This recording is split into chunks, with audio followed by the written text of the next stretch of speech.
Oh, we are live. This is Dan Wow, Cerrucci. that's amazing. Good Hi, job. everyone. We're just a little bit early. I'm here with Lisa DePaulo, renowned,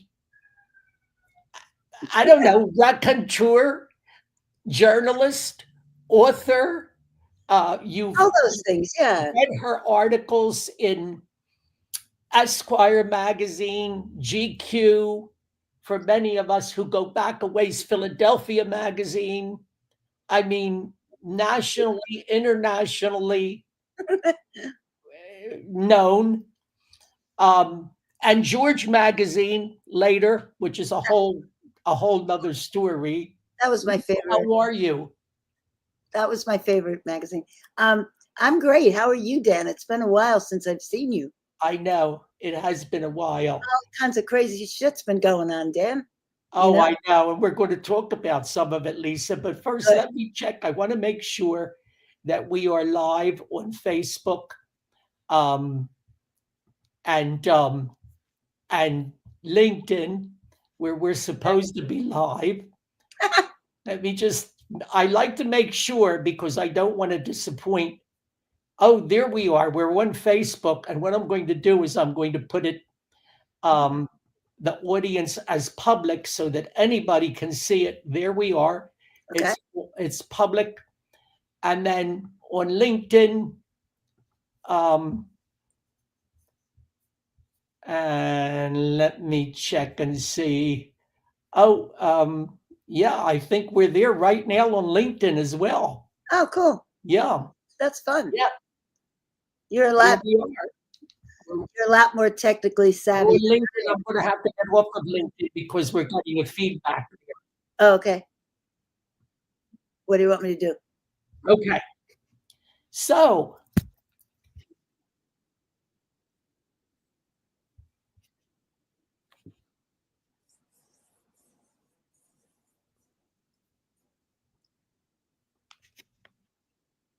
all right, wait, I Okay. have to do something. I'm getting feedback. I'm getting a lot of feedback.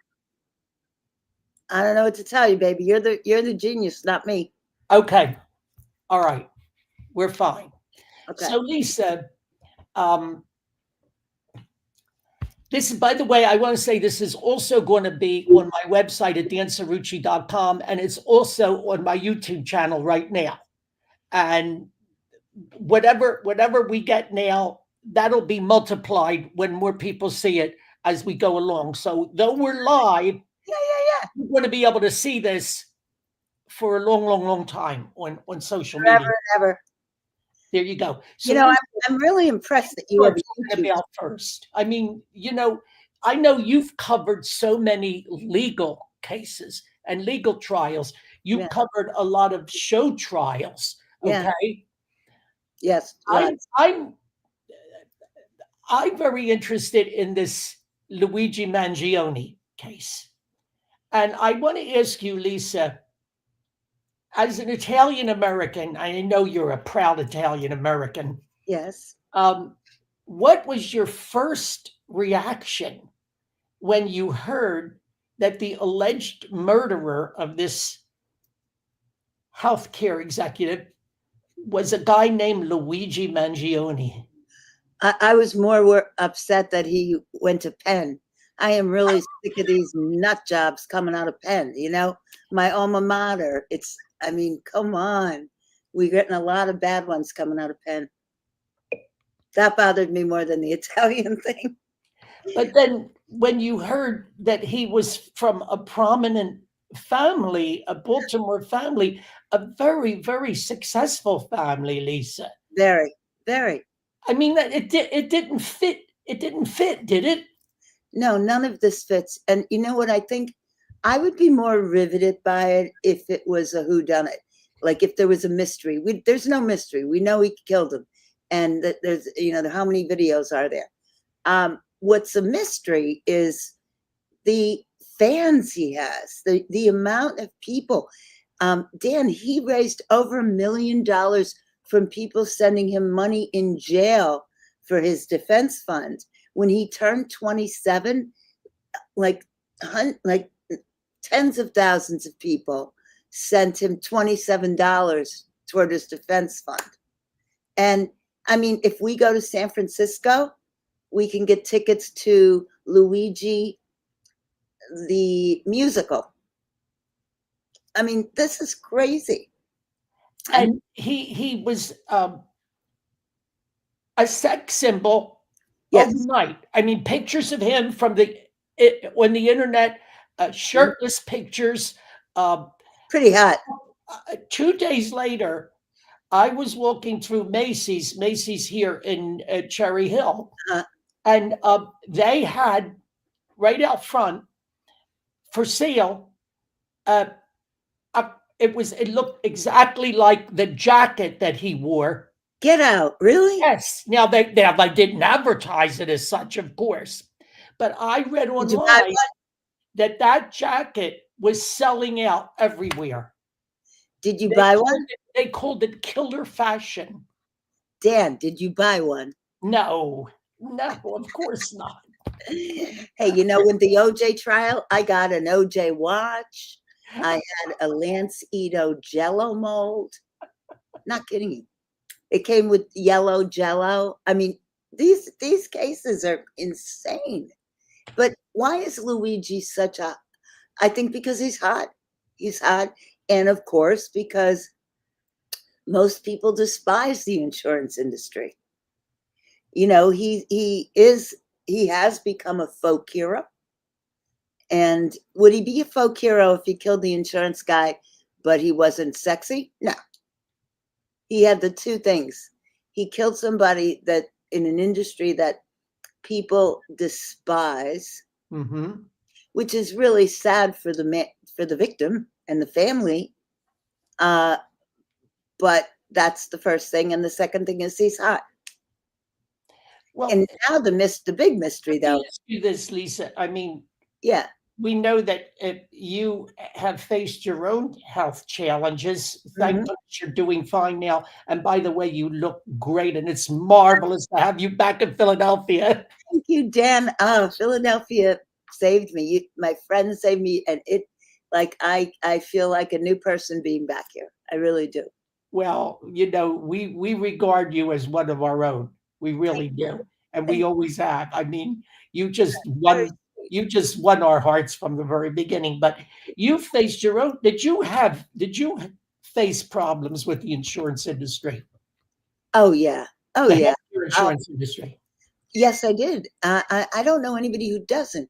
In my case, it was cancer related, like treatments that they would say yes to, treatments that they would say no to. And you're listening to your doctors. You're not. And when a doctor says we have to do this test, and then they come back and say, well, your insurance won't pay for it. What a horrible position to be in. I mean, what do you do? And I have several friends going through something like this now, where either with them or with their elderly parents who are, every day is a fight. And it's horrible. It's horrible. You are already in enough pain going through an illness without that added. I remember saying once to one of the people I was fighting with on the telephone, I said, you know what, let's just forget this.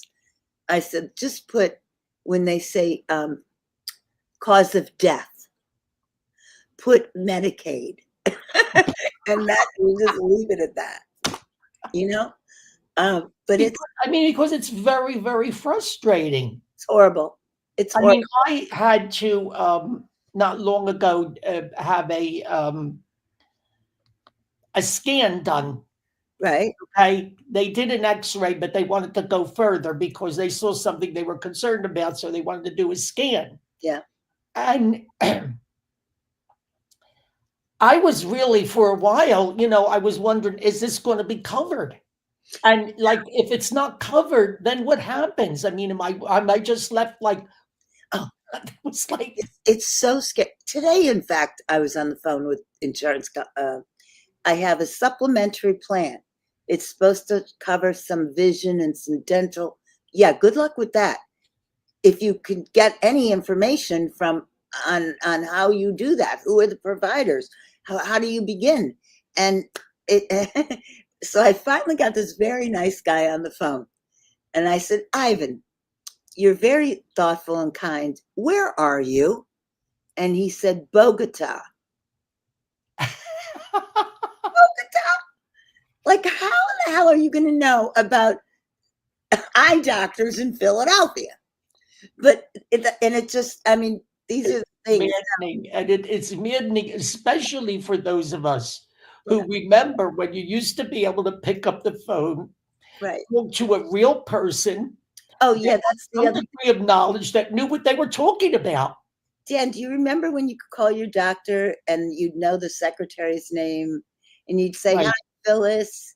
Is Doctor, you know, so and so there? How's he? Oh, have him call me." And she'd say, "Are you doing okay? Oh yeah, I'm worried about blah blah blah." That doesn't happen anywhere anymore, No, even if it's a long time doctor. Like it's the no. these portals. Oh, these portals. I hate them. But this is their business plan, I think. The business plan is Well, you used drive to be crazy. able to call if you knew you Right. would call the doctor's office if you knew the receptionist or the person that answered the phone at the office, and they knew you because you were a long-time patient, then Right. that could cut through a lot of stuff. And Yep. they would say, "Oh, just a minute." Either they would put you right in touch with the doctor, or they would come back and say, "Oh, I just talked to the doctor, and he said go to the pharmacy and get this. He's put the prescription in already." Exactly. You can, Exactly. that's all gone. That's It's like totally gone. Try to call your doctor. You go to the portal. Oh, there's just it's so impersonal and it's so bad. I don't think it's good for the doctors either. Because I so think I went to the dentist today just to have my teeth cleaned, uh and there was a new person there. I had never seen her before. She was going to clean my teeth, and the first thing she said to me was, "What prescription drugs are you taking?" I said, "Well, there's actually quite a list of them." I said, "Don't you have them there on the screen?" She said, "No, I don't have them." I said, "Well, I don't have my list of prescription drugs with me. right. I don't carry around my list of, maybe I should, Maybe of you should. prescription drugs." But And I they're probably in every portal, every single portal. And then you're well, like, that's what I eventually had to take my cell phone, go into the portal, put in my password, get a code to verify that it was me, go to the right page. And I got the page on my phone and I said, "Here, these are my drugs, except these three or four I no longer take anymore. Figure it out." you know what? I really think that the business plan is to drive people crazy enough that they give up. They say, "Up, I won't get the treatment. I won't get the test. I won't do this," and that's their business plan. And they give up. But this is all why Luigi Mangione is a folk hero because he represented all this anger and rage that we all feel on some level. We don't go and shoot the CEO, but it's interesting. That's why he had that and the fact that he's hot. And let's face it, Dan, the guy's hot.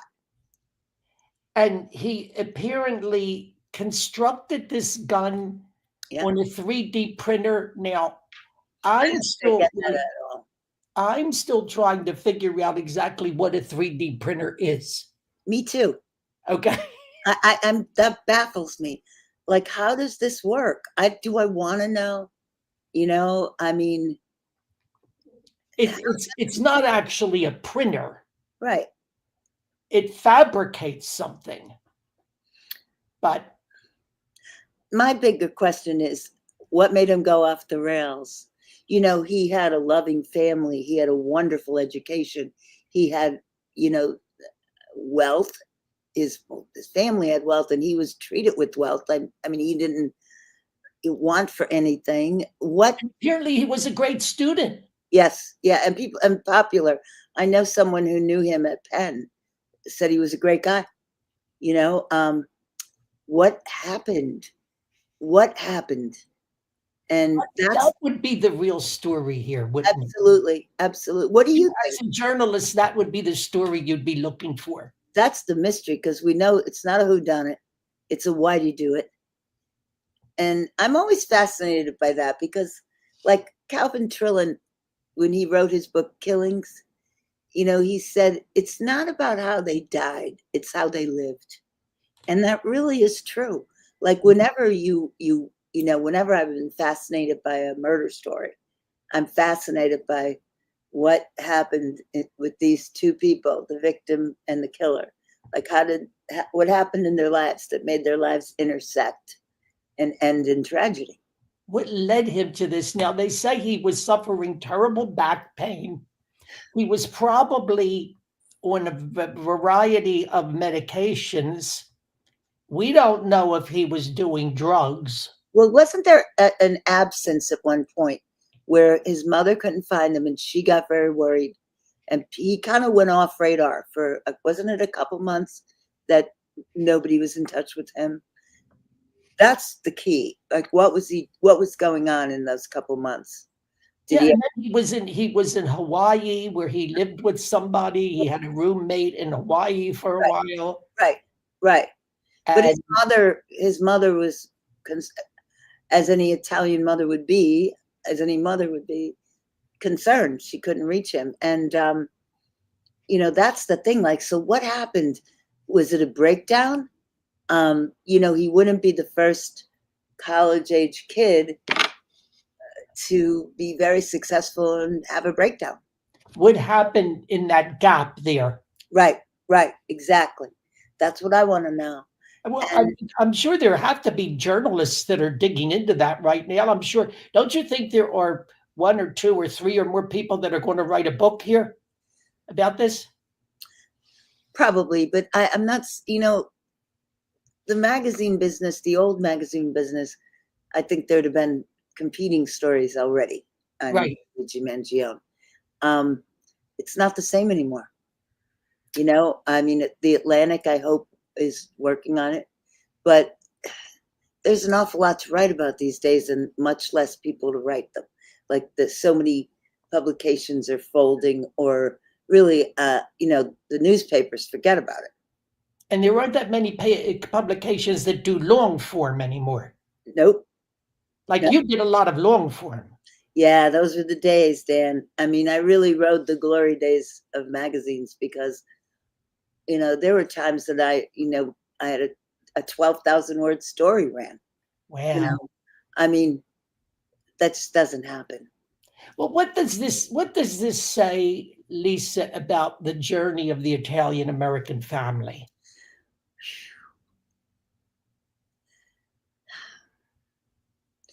I am sure there's a great deal of anguish in this family given what has happened. I mean, if you read up about the grandparents, they were very proud people. And I don't think Luigi Mangione represents, the Italian American family, but I think he represents a very sad situation where a kid could seem so talented and so accomplished, and you just knew he was going to be a superstar, and then something happens that he ends up a murderer. I mean, and I don't know, I think Italian families do kind of freak out when their sons especially go off the rails. Oh, for The sure. sons, And in the Italian American family, I read a wonderful book. I don't think it's in print anymore. It was called Blood of My Blood, oh, by Professor, I think his name was Richard Gambino of City College of New York. good Interestingly, name, his, good. interestingly, his name Gambino, but he was a sociologist and he wrote this marvelous book, really changed my whole outlook on being Italian American, called Blood of My Blood. And part of his theory was that Italian American families um, would push you to succeed. They wanted you to succeed, but they didn't want you to leave. Okay, Yes, there was this struggle, this contradiction. always That, there. yes, we want you to succeed, but we don't want you to leave. Well, and there's so many contradictions in that. I remember my grandmother, my paternal grandmother, came over on the boat when she was 15 years old. She never saw her mother again. when I went to college, I was leaving Scranton to go to Philadelphia. Oh, Louisiana, you can't go. You go so far. Oh, she was having a, and I said, Grandma, you went on a boat across the ocean when you were 15. I'm only going to Philadelphia. It's 2 hours away. But that was the contradiction. They just couldn't bear to imagine that their kids and their grandkids were going to Yes. move away. Oh my God. My grandmother left one of her daughters in Italy and came over here. The daughter was, I think she was like a preteen or entering her teens at the time. So she left this daughter with my great grandmother in Italy. My grandmother came over here. She wasn't expecting to have any more children. And my mother was born here. She had a daughter here. Interesting. Okay. That was a change of life baby. For that's what they used to call it, then a Yeah, change of that's life it. baby. My mother had one. Oh my Yeah. God. That's so my And, mother and was one. yeah. And so my Change. mother for something like 50 years never saw her sister. She was here, her sister was in Italy. She finally, one day, she went to Italy and finally met her sister. I mean, this is, yet they don't want to break up the family here. Okay. That's So amazing. that's the Yeah, contradiction. they're full of contradictions. It's I mean, Well, that's the joy of growing up in an Italian family. It's full of contradictions. always, It always. makes no But sense. It's like a grand opera. in your family, the sons were supreme, right? Oh yeah. So the Mangiones, I feel for them. He has a sister, right? I don't know. I think so. I mean, I cannot imagine the anguish that the family is feeling because this was a very well-known, prominent, philanthropic family in Very, Baltimore. very, and proud. They were so proud, and the grandparents built, this family. I don't want to call it an empire, but you know what I mean. It was beyond the family business, and from nothing. And then the next gen, Luigi's father, you know, also that generation was successful. And then Yes. along comes Luigi, who's like golden child. Like, I mean, he's gorgeous, he's brilliant, he's a super student. What happened? What the hell? And I That's don't the believe it's story. back drugs. That's the story, and we'll find out more during the trial. I I hope don't know. You expect that he's going to plead not guilty by reason of what insanity, some kind of insanity or something, some kind of. He's got to have a reason for the not guilty because he's on video. I know, What's the I know. The thing too is, he's they're pushing for the death penalty. Yes, yes. I think I don't know. I was going to say I think that's a stretch, but Yeah, I do too. I think that there's a one of his charges is terrorism. I don't get that. I'm sorry. I don't get that. I know what terrorism is. I lived through 9/11. We all did. And, I'm sorry that wasn't terrorism. But that's one of the charges under the law. And I don't think they're going to get it. I don't think they're going to get, certainly not a New York City jury. it's pretty hard to get it in much more. I don't have. I don't want to minimize the seriousness of this crime, so I don't know Right, that I want to say anymore. right. Lisa, while we're on the subject of Italian Americans, we want to talk about Andrew Cuomo. Um, Uh, I am. you had a great interview with Cuomo in GQ magazine. I read it That was a lot of fun. when he was really at the top of his fame, so to speak. I mean, he had just brokered a couple of big deals in New York with the legislature. He was Yep. riding high. It was the first interview he did after he became governor and passed gay marriage, which was a huge deal. I mean, when you think of it, he calls it marriage equality, but when you think of it, the majority of the electorate was not behind marriage equality. Not, like I'd say about Right. 45% were. That's not a majority of your constituents. And the legislature in Albany was leaned conservative.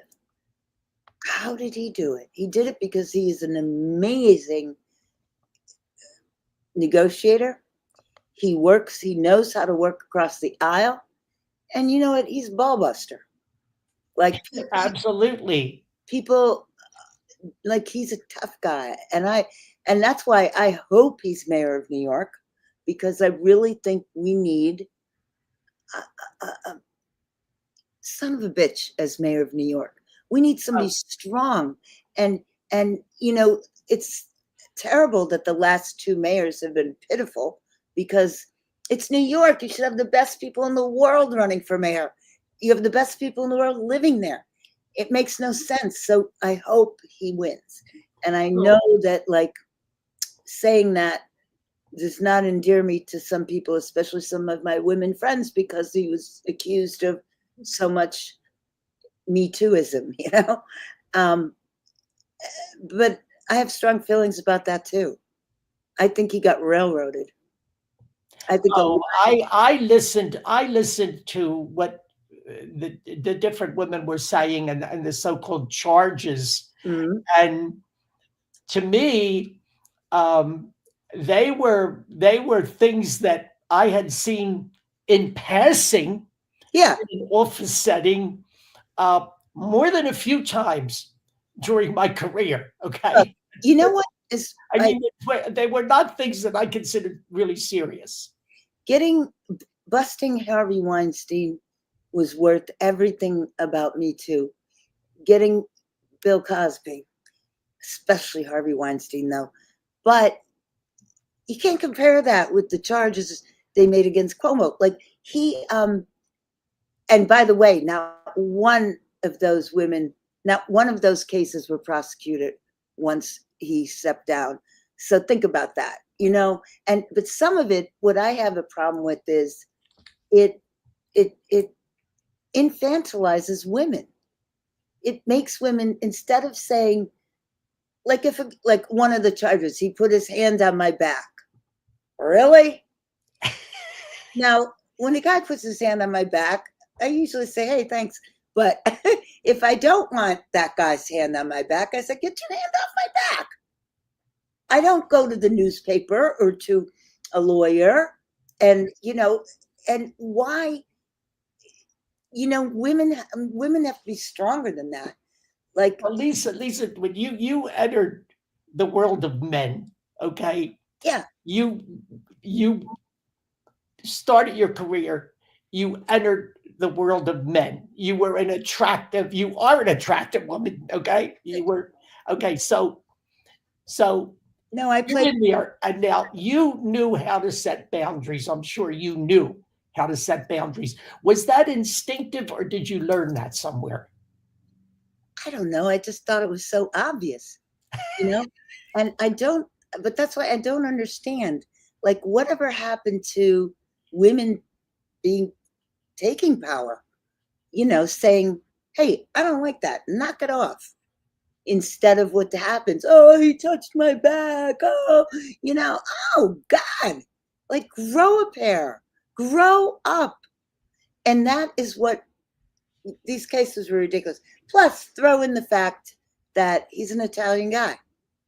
Like, Italian guys like tend to, be a little bit more touching backs and stuff, Give right? I give mean, them a little bit more space, so to speak. right. Uh, You but also, and this came through in your writing, Lisa, I have to say, you are a woman who definitely likes men. You Oh, like men, okay? You like being around men, and absolutely. you're comfortable with men. Yeah. So, at the same time, and I have seen this quality in a lot of strong, smart, accomplished women. Okay. They're Mhm. comfortable around men. They can get in there and get in the fight with men, Oh, but yeah, they also know how to set boundaries. correct. And you Yeah, know what? Men respect that. I think they like that. I And hope. I hope. I mean, I respect men who know how to set boundaries, you know? Um, it's, but some of this stuff, and that's where I think Me Too went too far. I don't want to say went too far because it accomplished really important things, but it became this too many people that should not have been swept up in it got swept up in it. And I think Cuomo was one. I mean, the way that they piled on, I know. and also this sort of pack mentality Right. that one person comes forward And and then they suddenly all, there are 20. yeah, you have to look And too. there are 20 or people that also thought, well, yeah, I remember that time that he sort of leaned in and breathed into my neck, or something. Get over it. You have to look to it what, like most, well, yeah, almost all of the women who came forward, I hate that phrase, uh, were in that period of time when he was a rock star, where he was doing those daily briefings. Everybody wanted to sleep with Andrew Cuomo. I mean, he was a rock star.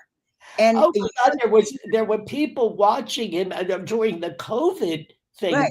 There right, were right, millions of women that had fallen in love with him.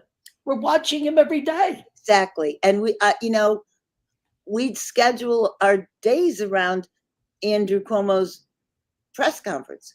And it was just, oh my God, there were songs done. And oh God, he was just magnificent because, quite frankly, at that time, our president was being a buffoon and talking about drinking bleach and not providing any information when he spoke to the press. And here's Cuomo every single day speaking to the country. And you don't think these women were flirting with him? I mean, come on. But then, I thought I thought it was a shame when he resigned, when he had to resign. yeah, Okay, it was beat him down, it and was, now he is running for mayor of New York. And my wife and I go into New York frequently. We love going into the city, seeing shows, mhm, going to the restaurants, going to the latest places, things like that. right, And I told her, I said, if I was a New Yorker, although I am a Republican, I said I will vote for him. I don't care. In fact, I might even love hearing that. I I would love I would hearing definitely vote for him. I would probably go and vote in the Democrat primary to vote for him because I agree with you. that. New York needs an SOB as mayor. Yes, uh, they need somebody with a set of good Jones, and he has them. And the other thing is, I really believe that when New York is stronger, other cities are stronger. We will be stronger with the stronger New York City because Oh, so many things get done that then we can say, oh, that works. Well, isn't that a great idea? Cuomo would be so great, not only for New York City, but for Philadelphia, for Washington. I'd argue for any city, really. well, I think this would be like the capstone of his career, Yep. really. Yeah. I mean, and You would think so governor would be. let's see, Bloomberg had 3 terms because Yeah. somehow I don't know what he did that allowed him to run for a third term, uh, because they had limited the terms to 2 terms. Yeah. I forget how that happened. Because like we have a city charter that you can't run for a third term. Right. Fortunately, because we get really lousy mayors. And woo, I mean, we've had some winners. I miss like the great mayors. Like Rendell was a great mayor. Rendell had his issues, but he was a great mayor. Well, and let's put it this way. Eddie Fiestetti, as we knew him, yeah, Fiestetti was a true. touchy-feely type of guy, wasn't he? Yeah, he was big. He would have never survived Me Too. Never, never, Is that right? never. But he did have a reputation. You think? Yeah, Dan, you did. Oh, he was a great, another Great Democrat mayor. that I would have happily voted for numerous times. I would too.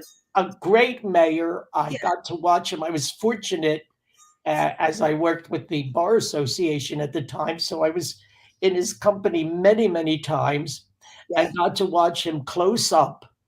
And he was so real, so authentic, yeah.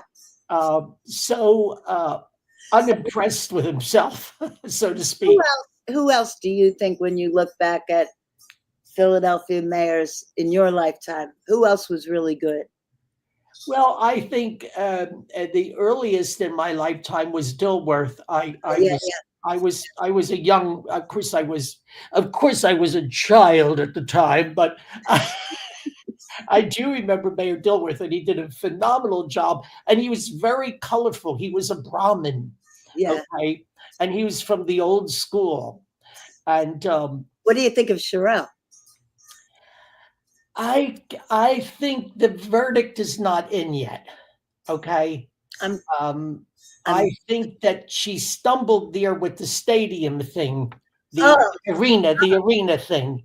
That now that's a story, Lisa, that somebody should have told. I She know that. hasn't been No, told. How did that happen?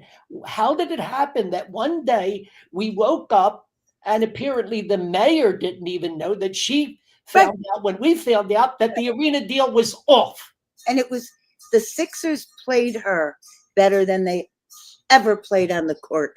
Played her like a violin. Unbelievable. And she totally, like, what a gullible. I'm very disappointed with. And Lisa, I feel that if Eddie Rendell was the mayor now, okay, Yeah, before the Wanamaker's Macy's closed their doors, he would have had an announcement as to what was going to happen to it next. you're right. Okay, Why was it? It's like the doors closed. We don't even know what's going to happen to the organ. What's going to happen to the ego? we don't know. We don't know. The owners of the building have not. He would have had the owners of that building in Yeah, his office, yeah, okay, and he and David L. Cohen, all right, with the doors closed, and yeah, they wouldn't have got out of there until some kind of deal was brokered or something for the absolutely. future of that building.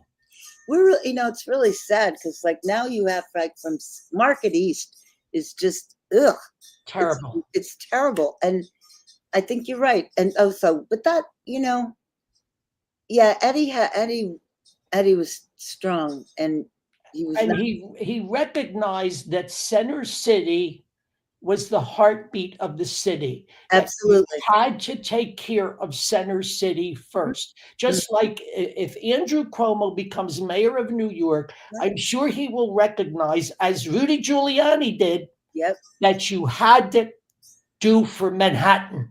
Yeah, Okay, because that's what people think of when they think of New York, absolutely. and that everything can follow from that. And everything does follow from that. Like, a healthy Manhattan has always meant a healthy Queens and a healthy Brooklyn, a healthy Staten Island. Everything does follow from that. And, you know, I think he's going to be wonderful. And by the way, I think he's going to win. He is, God, he's there. He has so much money. I mean, people are He's got the contributing. money, and he knows how to win elections, He does.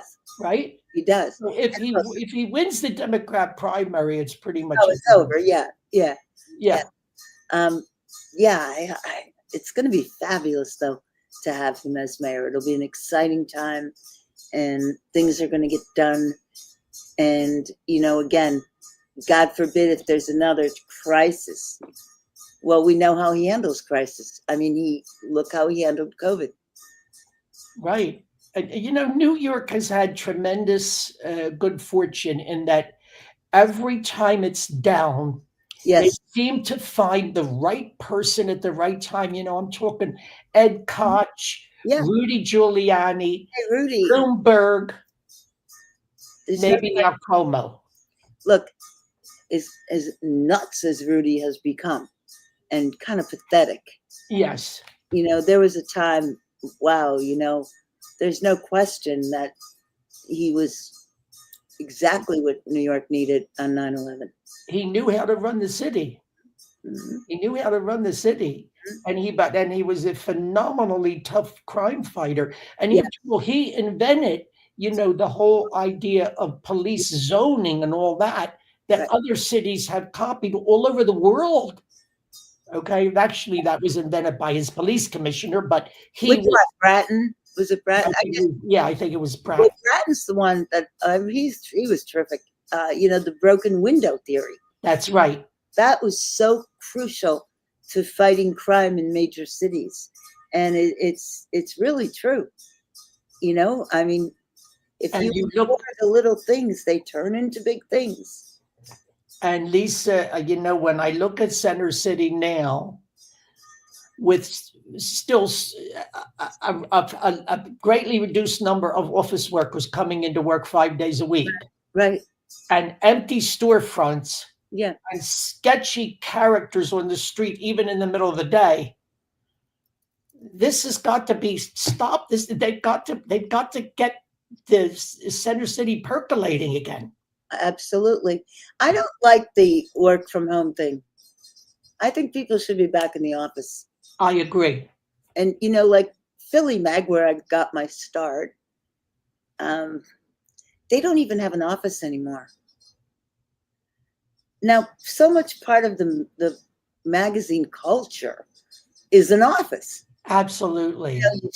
You scream at each other, you fight with each other, you give ideas to each other. You have The dynamic.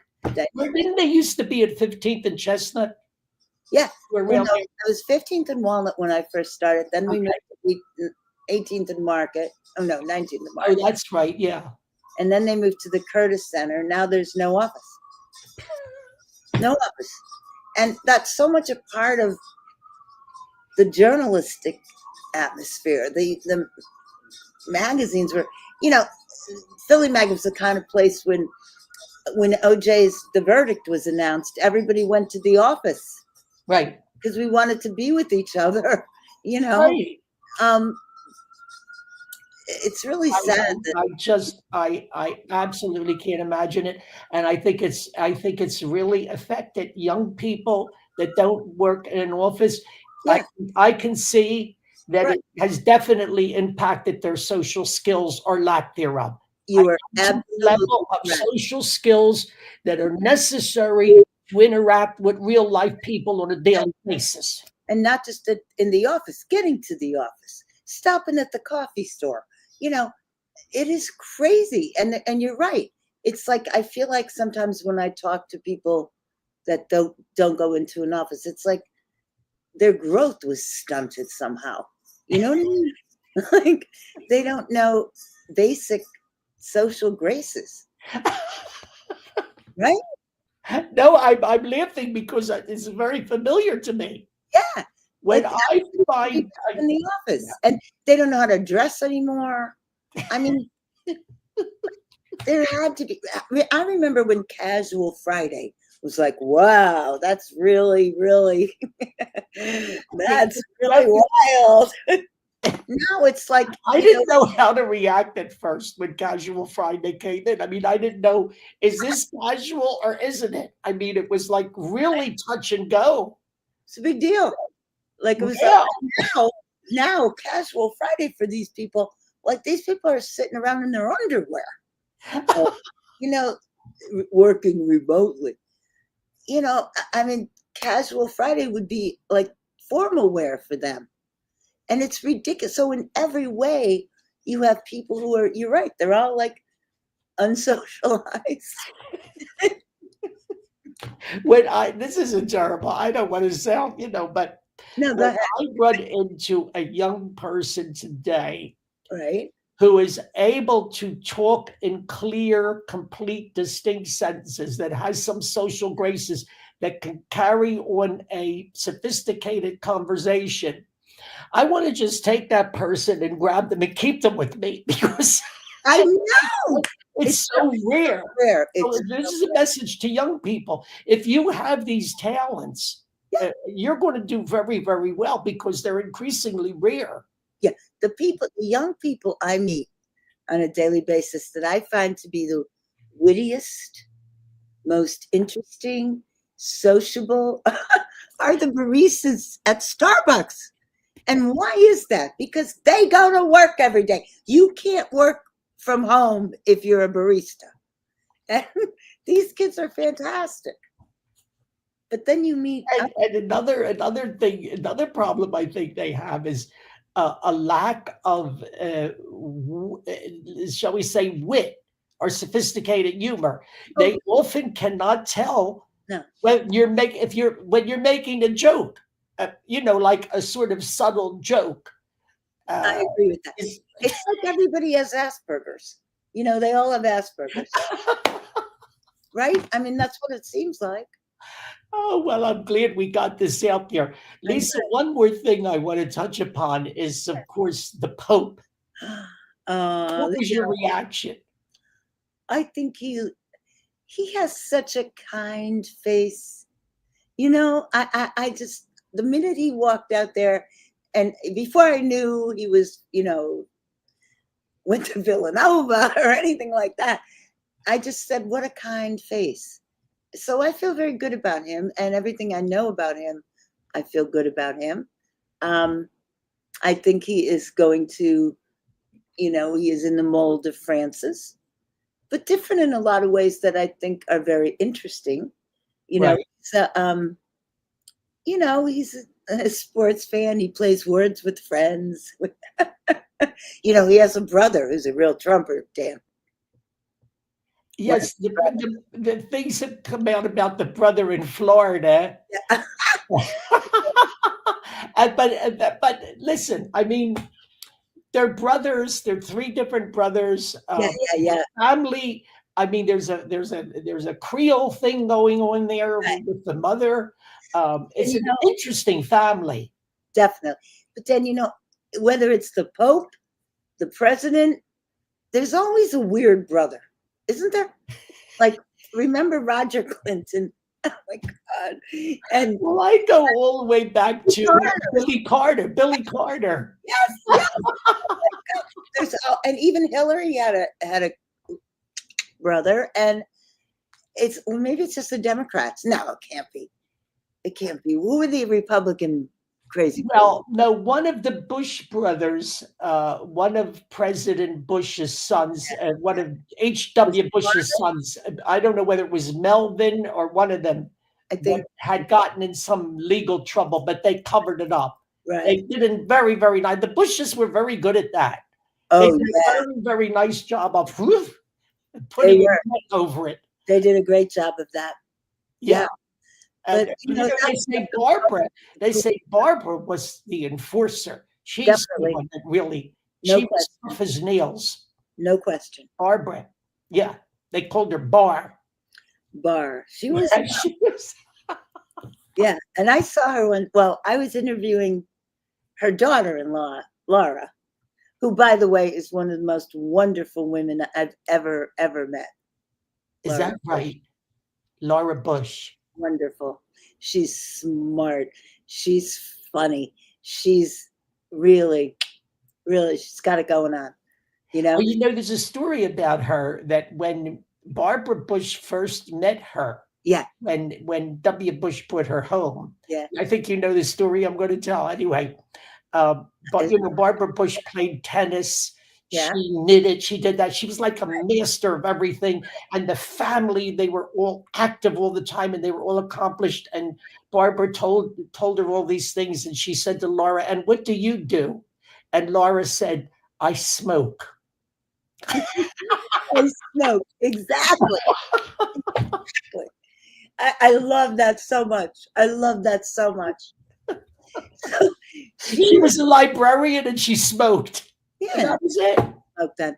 But no, look, when I interviewed her at the governor's mansion in Austin, she didn't smoke in front of me, but I knew you smokers know smokers. You could just tell. You kind of know. Yeah. But Laura was wonderful to interview. But Right. I was interviewing her with Barbara in the car. So, Wow. and Barbara was being, witty and sassy, and Bar was Bar, and Laura was Laura. And they got out of the car, and Barbara didn't know I was still right behind them. And she like turns into this like venomous. And She then was able to turn it on and off. yep. Yeah, she was tough. You know, I wouldn't cross Barbara Bush.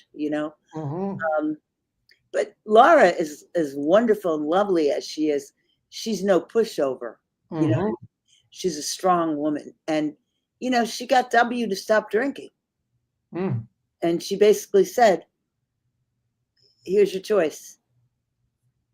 And And like, she's a strong woman. And by the way, they are madly in love with each other. I think that's beautiful. I do too. Absolutely beautiful. Yeah, they've been um, interesting in his, post presidential years. Um, I like him. Who Well, else can the we talk next about? time we chat, Yeah. Lisa, we're going to talk about, we're going to get you to tell stories about some of the more interesting and famous people that you've interviewed. Sure. You could give us a little bit more of the dope on them. I'd love to. I'm always game to do that. Dan, you know that. Wouldn't that be fun? That's what we're going to do. Yes. Well, we're coming up on what are we? I totally lost track of time. Oh my God, we're coming up on 52 minutes. Oh my Can you God. believe it? That was 52 minutes, That went Lisa. so fast. That went so fast. Dan, let's do this more. We will. We Okay. will. And let me tell everybody this was live on LinkedIn and Facebook, and it's going to remain there. Okay. And I'm going to pin it to the top of my Facebook page. And Terrific. right after this is over, it's going to go, the tape of it is going to go on dancerucci.com, my website, Terrific. so that Lisa can be introduced to all of these crazy right wing Uh, Republicans that follow me. just what I Hey, need. One day. Lord knows. Hey, Dan, we got to go out to dinner, me, you, and Christine. oh, we will. We are Okay. going to do that. All right. Definitely do Good. that. Good. In fact, we're going to be together with Christine very soon. Oh, If good. we get off the air, I'll tell you where and when it is, and you may be able to join us Okay, that'd be great. very, very soon. So I'm going to let you know Okay. in case you can join us. Great. Okay. Uh-huh. Wait Uh, till the right wing nut jobs here that you're going to vote for that you would vote for Cuomo.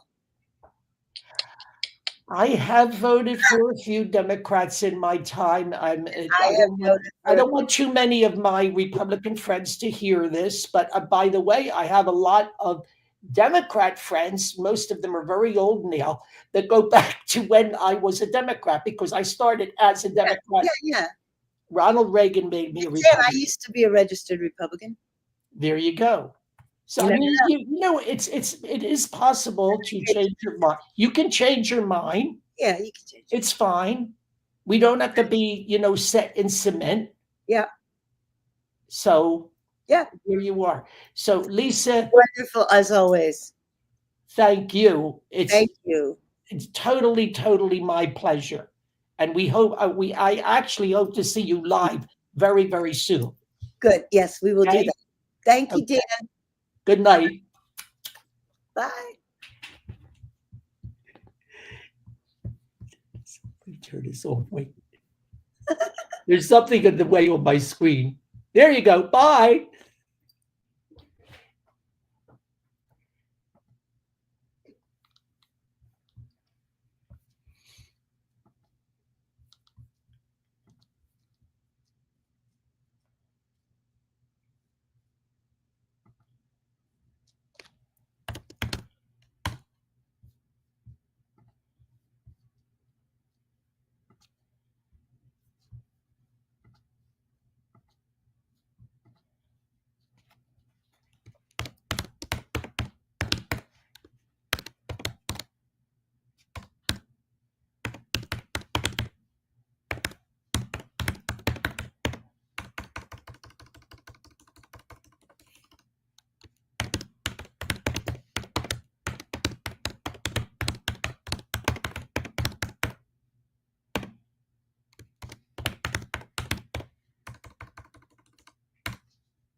Mm.